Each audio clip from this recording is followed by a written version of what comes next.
Ongi etorri Koldo Gaiostra, Arterrako kidea, eta ongi etorri June San Millan, Reas Nafarroako kidea.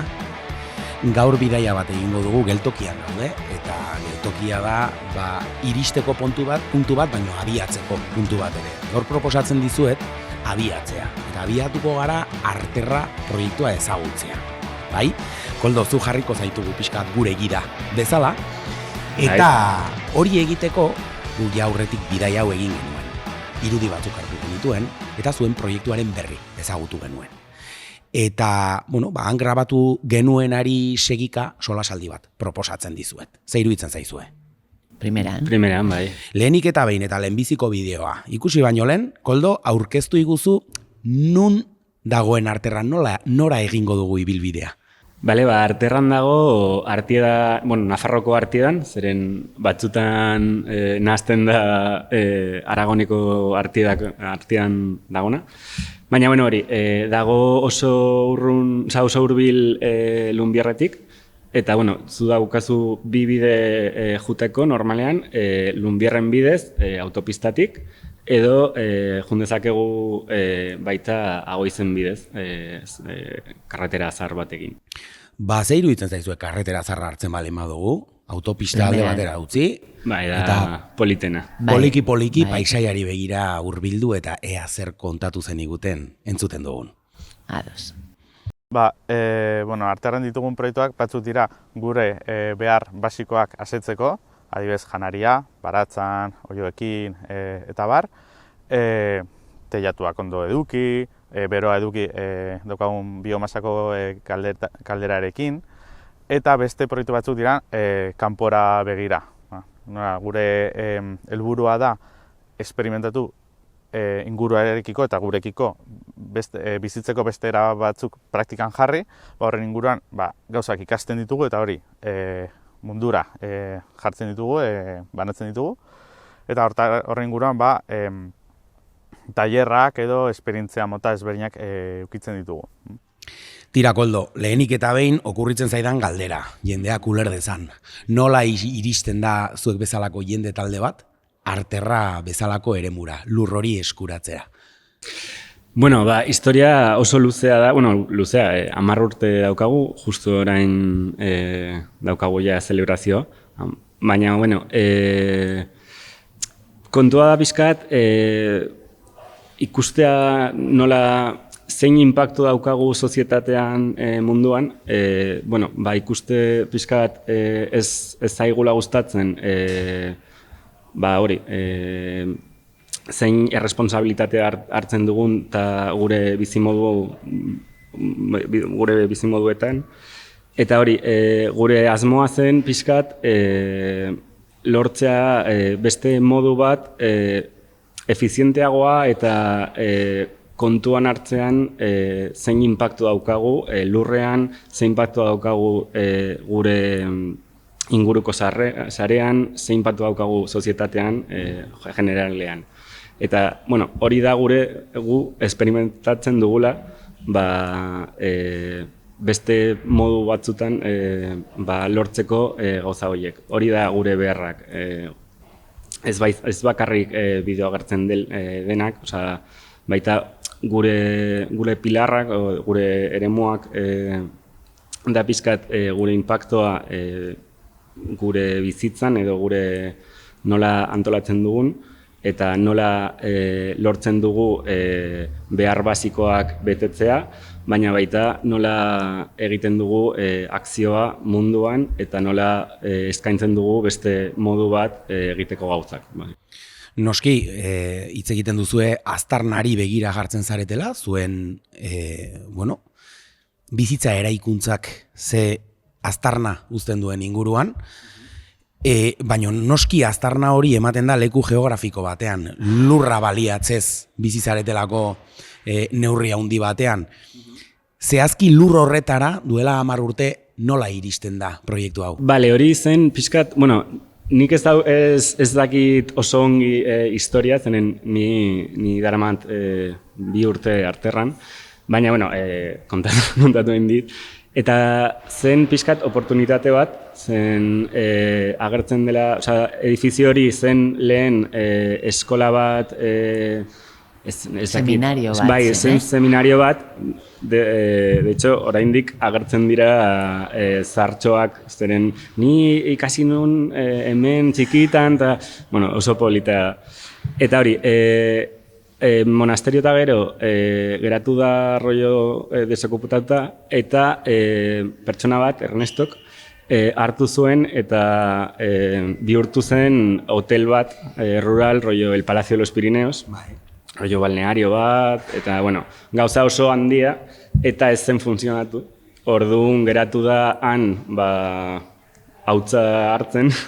Eta bai zegoen, rollo desokupatu, ez zegoen desokupatuta, zeren zeukan rollo lokatuta pertsona batzuk, baina, bueno, ez zeukan rollo proiektu bat egiteko eraikuntza horren.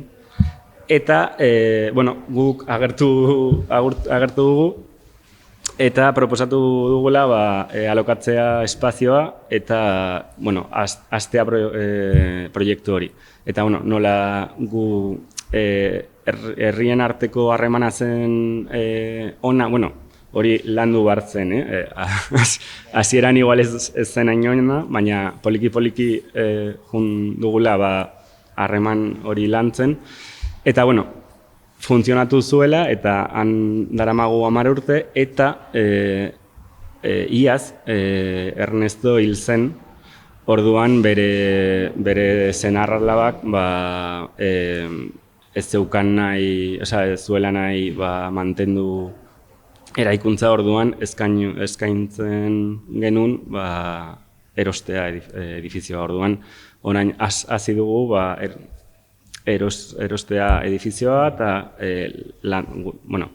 lurra guztia dagoelan kokatuta. Eraikina eta lurra edozein aktibitaterako, edo gutxienez ekonomia zentzuzko baten abia puntuan lurra ezinbestekoa da. Eta horrelako lur berreskurapenak, eraikinen berreskurapenak, ekonomia solidarioaren ikuspegitik nola begiratu behar ditugu? Bueno, badaude eredu pilota desberdinak, baino bai egiten ari da, ez? Adibidez, etxe bizitza bezala kooperatibak sortzen ari dira, sortzen hainbat proiektu desberdinak, ez, lurrari lotutaz, eta bai Euskal Herrian zehar ikusi dezagun hainbat ejemplo desberdinak, ez? Ezagutzen dugu bai Arterra, bai Altsasun badago beste eredu bat, eta, bueno, gero eta gehiago egiten ari dira.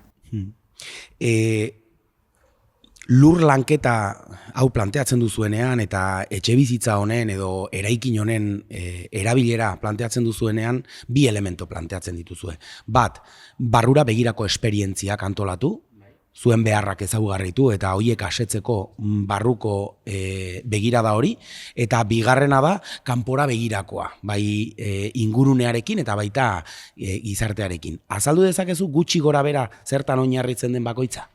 Bai, guretzat, eta niretzat zen como marka oso importantea Arterrako rollo nortasuna, kanpoko begirada hori.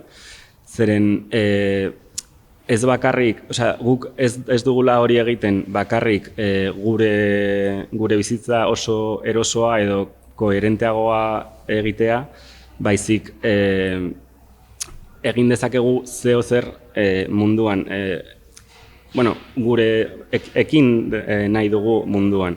Orduan, gure proiektua eta gure bizioa baita dauka beti begirada nola egin dezakegu edo ekin dezakegu zeo zer kanpoan laguntzeko edo eskaintzeko espazioa kolektiboei etortzeko eta lantzea gauzak, edo nola guk eta gure bizimodua egin dezaket rollo modelo bat sortzeko beste esperientziak beste puntuan. Beraz, esperientzia horiek ulertu behar dugu, ez direla bakarrik norberaren bizitza antolatzeko, baizik eta gizarte aldaketarako esperientziak ere partekatzea, ezta? Bai, daukagu beti begira politiko bat, zein influentzia daukagu munduan, ez bakarrik begirada ekologiko bat, baita begirada politiko bat, nola gure harremanak egin dezakegu beste modua antolatzeko, erabakiak hartzeko eta guztizola. Antolaketzaz hitz egiten dugunez, joango gara berriro Arterrara, azken finean gobernantza ereduaz ere aritzen zaretelako, zuen esperientzia ere antolatu egin behar duzuelako, elkarbizitza hori antolatu behar duzuelako, eta bertan erakusten diguzue, zein den zuen gobernantza eredua. Bai.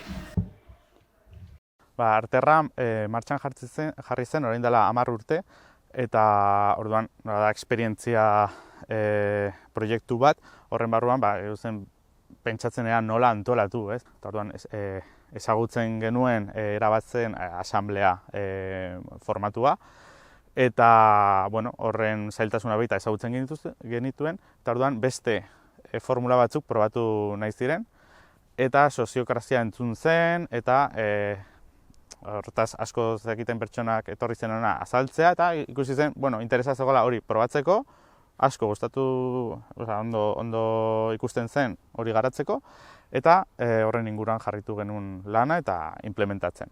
Daukan ezberdintasun nabarmena asamblearekin da ardurak banatzen direla, ez daudela eremu bakar batetan, ez dago asamblea batetan, baizik eta ikusten da ze gai ezberdinak jorratu behar ditugun, horiek banatzen dira, eta orduan talde txikiago batzutan eta autonomoak diren beste talde batzutan hori lantzen da eta garatzen da. Gobernantza ereduaz ari garela, hor jartzen da dilema bat, mai gainean, hasieratik. Batzarra edo soziokrazia, ez? Jendeak ulertzeko laburtxo bada ere, zein izango litzateke beren arteko diferentzia nagusia. Junezuek ere, honen inguruan, azterketa eta lanketa egin duzu erreasetik, orduan pixkat eskatzen dizuet bion partetik hau jendeari ulertzeko klabeak ematia. Bale, zer den soziokrazia ez da erraza ezaltzea kontua da, soziokrazia da pixkat ezberdintasun rollo orokorra batzarrean artean, nik uste dut dela nola erabakitzen dugun gauzak ez dela konsensoen bidez. Importantea da esatea ez da inbeste ezberdintasunak. Gauzak dira dauka bere ikuspuntua eta bere helburuak igual oso antzekoak direla.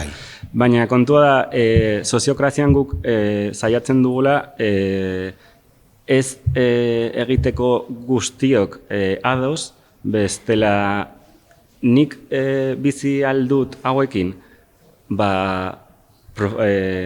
aurrera. Adibidez, ni gustatzen zait lema bat daukagula Arterran, nik uste dut, eta gustatzen zait pillo, eta zen suficiente seguro por ahora, suficientemente bueno para probarlo. Orduan, egin dezakegula, zeren seguro dago ez da arriskuan jarri komunitatea edo gauzak oso larriak direla. Eta probatu dezakegu, orduan ateratzen dugula proposamena. Ez da inzaian, hori da teorian, gero praktikan daukagu gure gauzak hori ateratzea. Baina hori da nik uste dut puntu oso importante bat, ez dela konsensoen bidez erabakitzen dugula gauzak, eta gero saiatzen dugula banatzea ardurak. Orduan, bai daukagu batzorde bat hilabetero, baina han ez dugu erabakitzen gauzak. Ikusten dugu, indagatzen dugu ze behartzen duela komunitatea, ze arazoak daukagula. Nola gaude guk, sentimentalki edo gure arduradunak. Orduan, han ikusten dugu komunitate osoa, baina gero gauza operatiboak daukagu talde batzuk, hartzen dugula responsabilitate hauek, eta arduratzen dugu autonomoan. Bai, hori oso importantea bai da transparentzia. Orduan, zirkulo guztiak edo talde guztiak autonomoa dira, baina beti esaten duela komunitateari bere erabakiak, nola egiten duela gauzak, eta guztiok ez da opinatzea baizik, no es como, bakarrik esaten dut. Ez da bakarrik iritzi bat eukitzea, baizik eta iritzi horrekin konprometitzea eta lantzea, ardura hori hartzea. Bai, edo daukazu zeo zer oso larria nik horrekin ezin dut bizi. Niretzat da oso rollo una red line. Bai. Orduan, daukazu aukera esateko muga hori jartzeko. Hori da. Hori niretzat ez dut ados.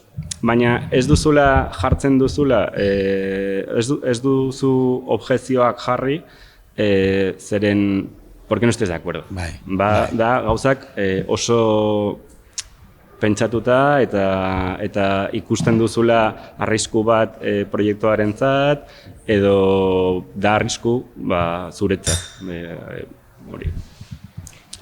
June, blokeo egoerak saihestea izango litzateke honen helburu nagusia?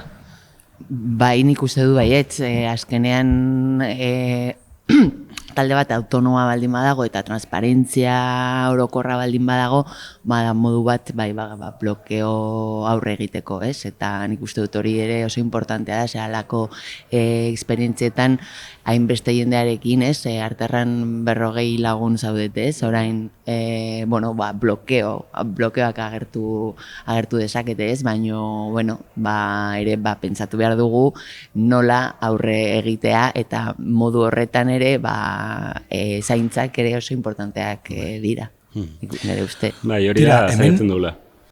Koldo, June, nik azkenean ikusten dudana, gobernantza esperientzia hauek edo bide hauek hausnartu egiten direla gure gizartean, bereziki betik, sustrato herriaren gertuen dauden eremu eta sustratoetatik, eta esperientzia asko dauzkagu, zailtasun asko daudelako. Batetik, batzutan gehiegi idealizatzen da batzarraren eremua, ez? Noiz eta batzarra azken finean batzarrak kudeatzen duen gauza nagusia konfliktoak izaten dira, elkar bizitzak eta egunerokotasunak exigitzen dizkigun eta ematen dizkigun ikuspegi ezberdinak konfliktoan jartzen direnean, hoien arteko artikulazio bat behar da, ez? Baino iritzi ez haratago eta erabaki ez haratago badago praxi bat, praktika bat aurrera atera behar dena.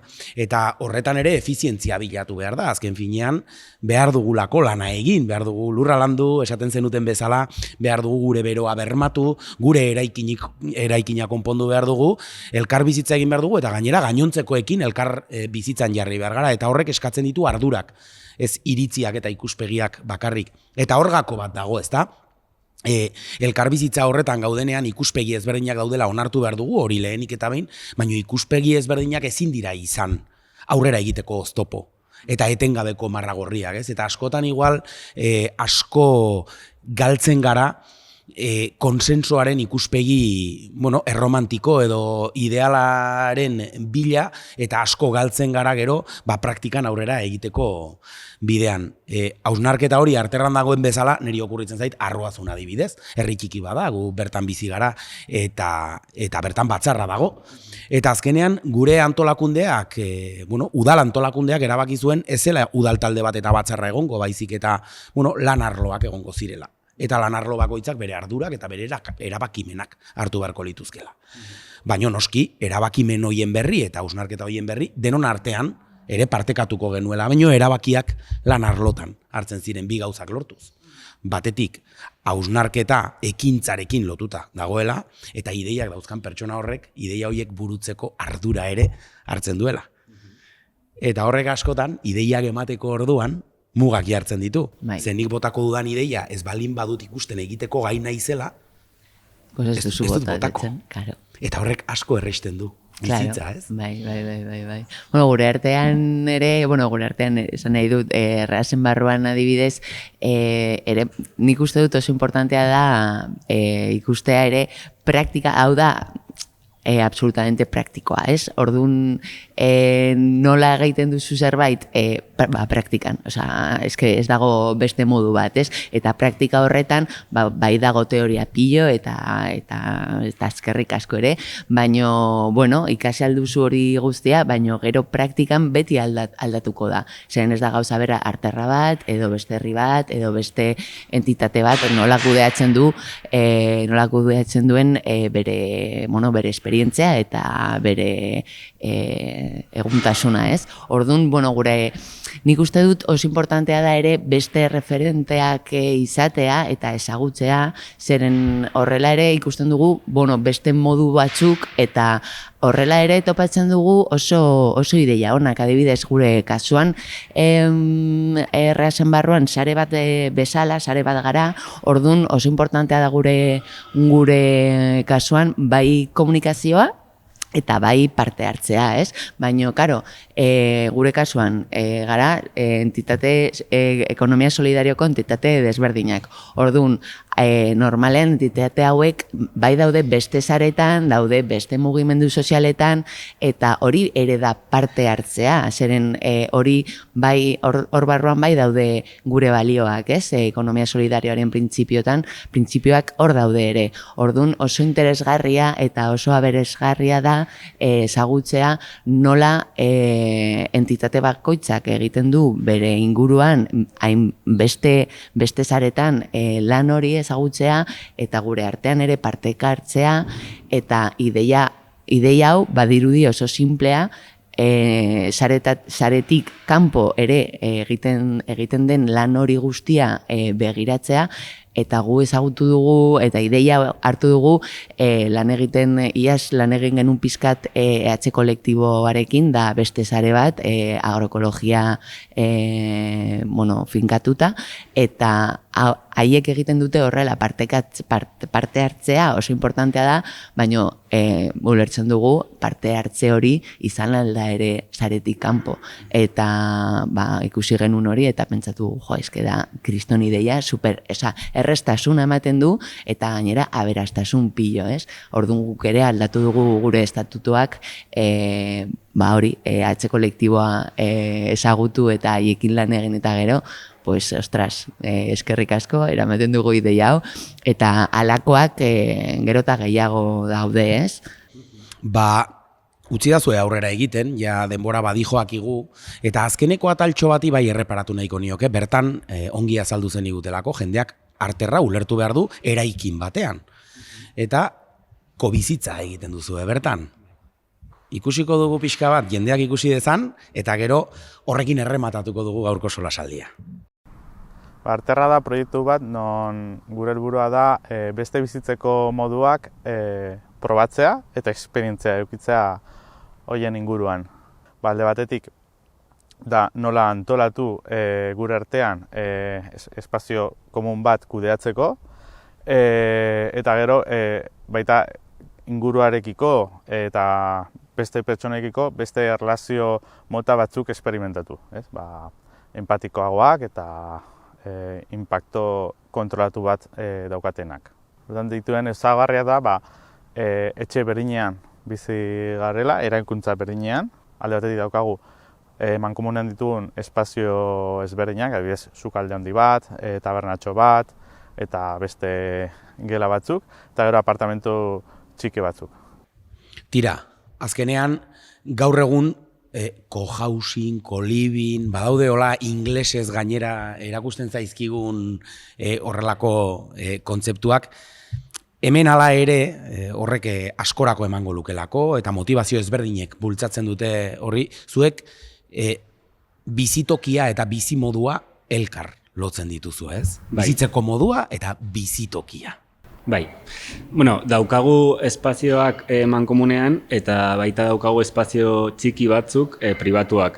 Baina espazio txiki horiek dira oso minimoak, dira lo egiteko, zu lantzeko zeozer pribatuan edo, gaitasunan egon direnean edo, bueno, cuando no quieres ver a nadie, geratu dezakegu zure espazio pribatua. Baina, normalean egiten dugula ez bizi osoa, baina gehiena, hori da, gehien partea, espazio mankomunean. Daukagu oso zerbitzu guztiak, bueno, ez guztiak, baina daukagu komuna, daukagu sukaldia, daukagu taberna, eta guztizola da, pixkat, egiteko gure bizitza elkarrean eta konpartitzen gure proiektuak, gure zerbitzuak eta guztizola. Eta gure proposamena da pixkat gauza batzuk konpartitzea da erraza mantentzea eta gainera dezakegu ailegatzea beste puntutik nik bakarrik ezin dugula. Orduan, bilatzen dugula efizientzia hori ez bakarrik egoista puntutik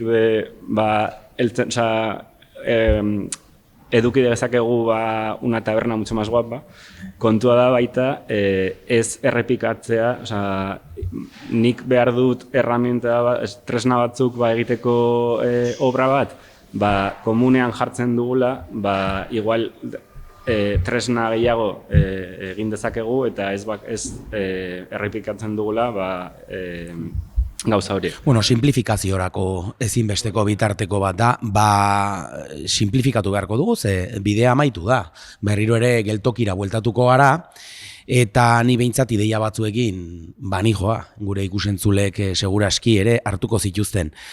Batetik, elkar bizitzaren kontzeptuaren beharra, elkarrekin bizi gara eta hori antolatu beharra dago, baldin eta aztarna alik eta gutxien utzi eta hobekien bizi nahi baldin badugu, elkar bizitza horretarako baliabideak behar dira eta komunean jartzen ditugunean askoz ere sinpleagoa eta errexagoa da, eta oso interesgarria dena ez, norberak dituen beharrak identifikatzeko gaitasuna euki, baino baita ere inguruan dauden beharrak identifikatu eta bakoitzaren esperientziatik ekarpenak egitea. Azken finean Arterra konpromisu proiektu bat da, norberaren bizitza antolatzeko konpromiso bat da, baino gizartea eraldatzeko konpromiso bat da, eta eskerrik asko izateagatik, eskerrik asko onutza hurbiltzeagatik, eta noski guzti hau ere sarean egotea posibilitatzen duzuen edo gaitasun hori eskaintzen duzuen Reaseko kideei, eta June berriro ere zu onutza etortzeagatik. Mil esker eta hurrengo geltokira arte. Bale, nahi dizun erako. Zuri, mil esker bai.